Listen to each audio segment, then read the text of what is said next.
Got some nice comments coming through, so we'll read those out. Thank you for your comments on Manx Radio TT Facebook page for Foggy. Keep those coming in. Thank you.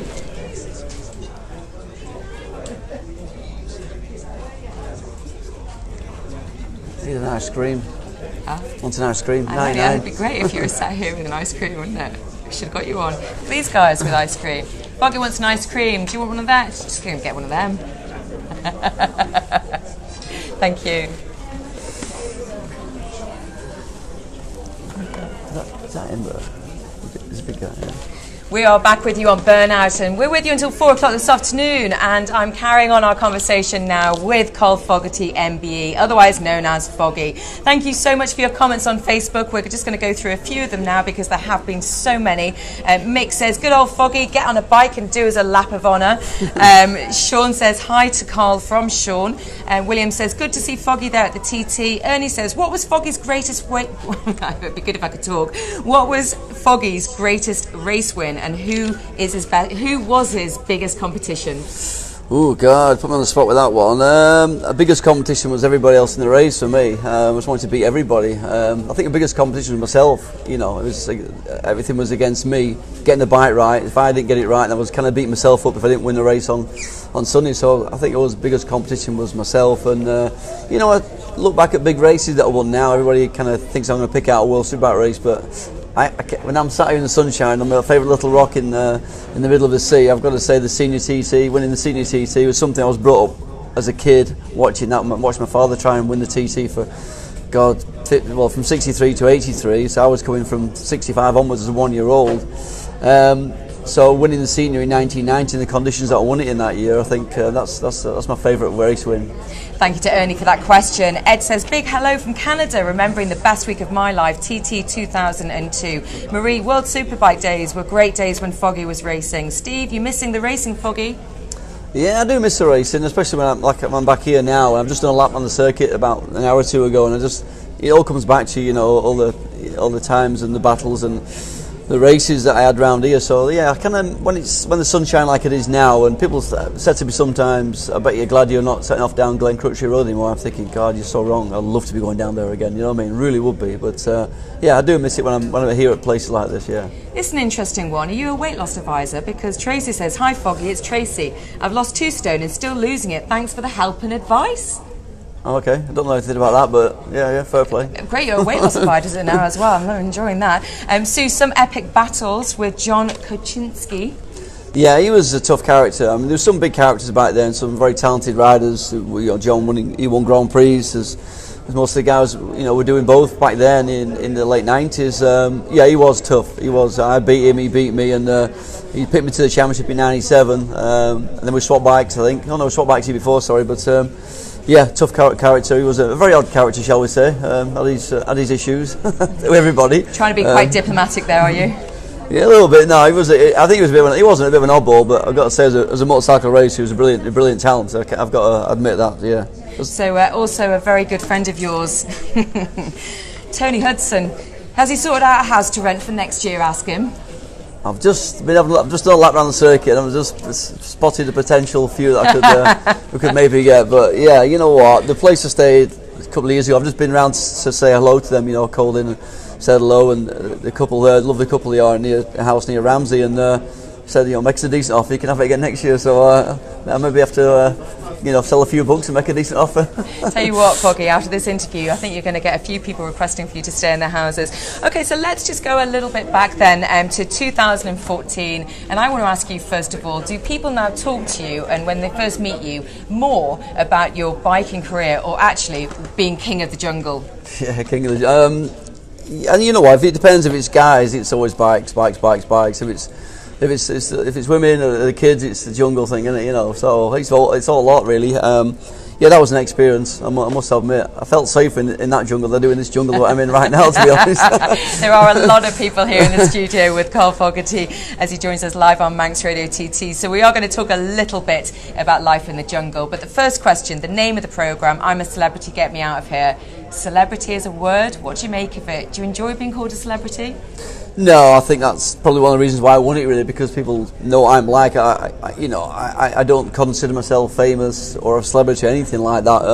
I'm well aware to thousands of others, millions of others that I am, but as long as I don't believe that I am or behave in a way that I am, then I'll always, always have I think coming for bike racing, maybe coming for the north of England as well, I think your feet are a lot more firmly planted on the ground. But no, it's the one word that doesn't really sit well with me. Really. I don't do the celebrity thing, but doing the TV show, that was that was great fun. I think the reason you win shows like that is because you come down as an ordinary person, and for me, I was just an ordinary guy from Blackburn who could ride a motorbike a bit faster than a few other guys back in the day. That's it, really. And, an ordinary bloke that can eat a cupful of live mealworms, 2 fried tarantulas, 3 live cockroaches, an ostrich's anus, and a camel's penis.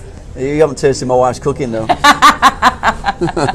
I'm sorry about that, Michaela, if you're listening, but no, I'm from Blackburn, it's a proper jungle there, so yeah, you know what, you go back to racing bikes, it's competition, I set my mind to it, you can do it, mind over matter, that sort of thing, and I knew doing things like that in the jungle wasn't going to bother me. I wasn't scared of anything. The thing I was scared of, like I've said before, the celebrity thing, the other people, if they were all, up their own backsides and thought they were bigger and better than me, then we're going to have a problem here. But luckily I got a good bunch, everybody got on really well, everyone's dead down to earth. But yeah, when it comes to eating something alive, I thought, well, I'll give it a go, but this is probably not going to stay down. But somehow it stayed down, I don't know.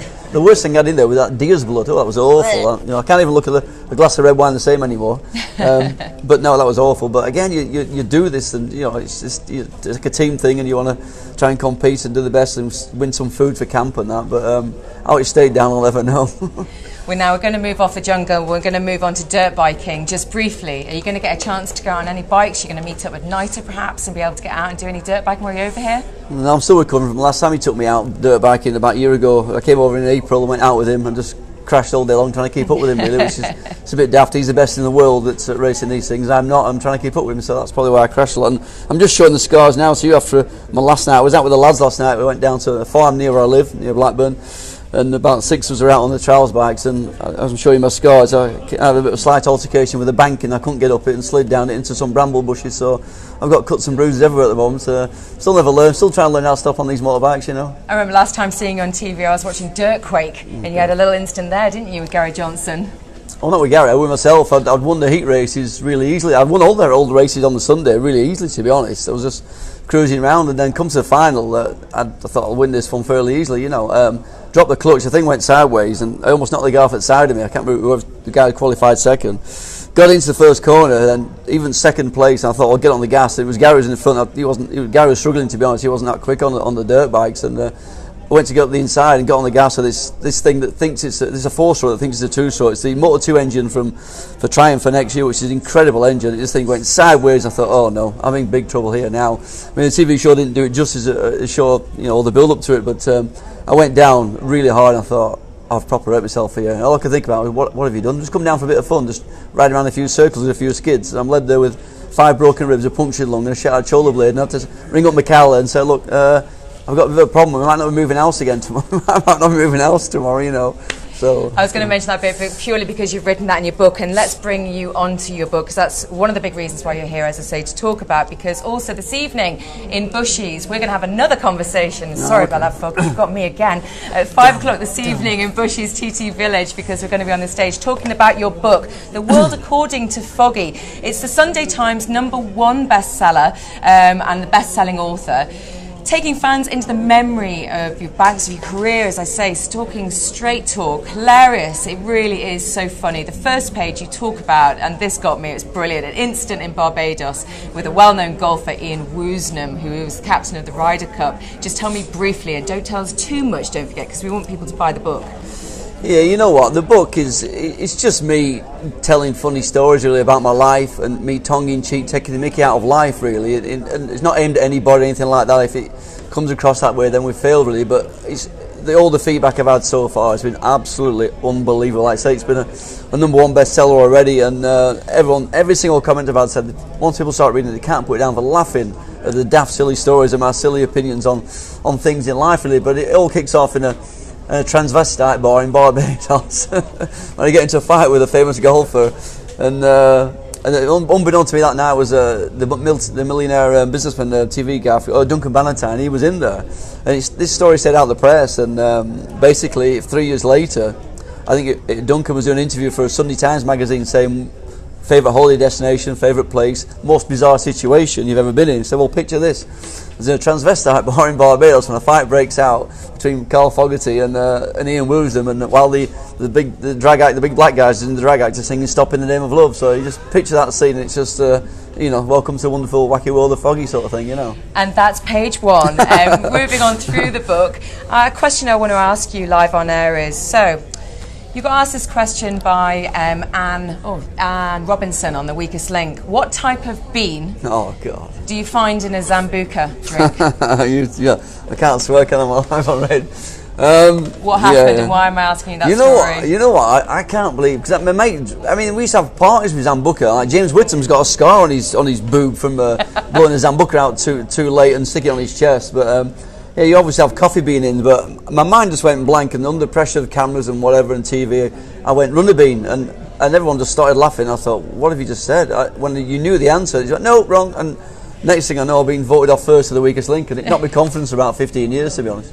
A runner bean in a Zambuca. Wasn't it that you went round to your friends and they all put runner beans in a Zambuca? Was that the first experience that you then have after that show, drinking a Zambuca? You know, I tried to get the show cancelled, but that was never going to work. And yeah, for quite a while after, then it was like funny for people to turn up with a runner bean in a Zambuca, yeah, which too much to my disbelief. But yeah, you know what, it's just when you've got to take on the chin, haven't you, really? But I made up for it since then by winning a few of the quiz shows and winning the biggest one of all with King of the Jungle, and still King of the Jungle. Get in there. You have to get that back in again. I've got 3 queens now.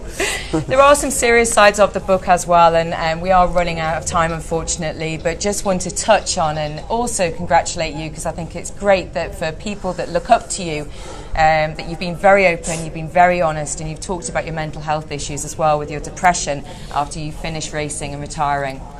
It wasn't so much after finishing racing and retirement, it's just something that just kind of almost appeared in me in the last 5 or 6 years, really. So it's a long time after I retired, and I didn't really want to talk about it in the book, really, but you know, I think because I'm famous for being mentally strong as a racer and super confident, that I think people might, you know, it might help people. If I say, look, I suffer badly from anxiety and depression, and I hate almost admitting that, because I shouldn't be, in my mind, be suffering for things like that when I've got a great life, I've got money, fame, fantastic family, but it's obviously some imbalance in your head somewhere that causes this. And you know, my ways of dealing with it are speaking about it, especially with the family and mates and things. And it's surprised how many people actually struggle with the same thing, really. And I've obviously been down the doctor route and the tablet thing, and it didn't really work for me, to be honest. But I think the ways I cope with it, we're talking about it and just being outdoors, doing exercise and cycling and going walks with the dogs, things that clear your head, and you know,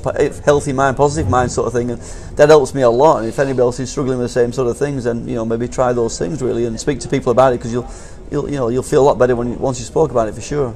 Thank you so much for that. Well, what a book. It is absolutely fantastic. I've read it, couldn't put it down, as you say. The World According to Foggy. Do make sure that you go to the Bridge Bookshop here in the Isle of Man if you'd like to purchase your copy. You can also go to Bushy's this evening at 5 o'clock. As I say, we're going to have another chat on the Bushy's stage in the TT Village, and then...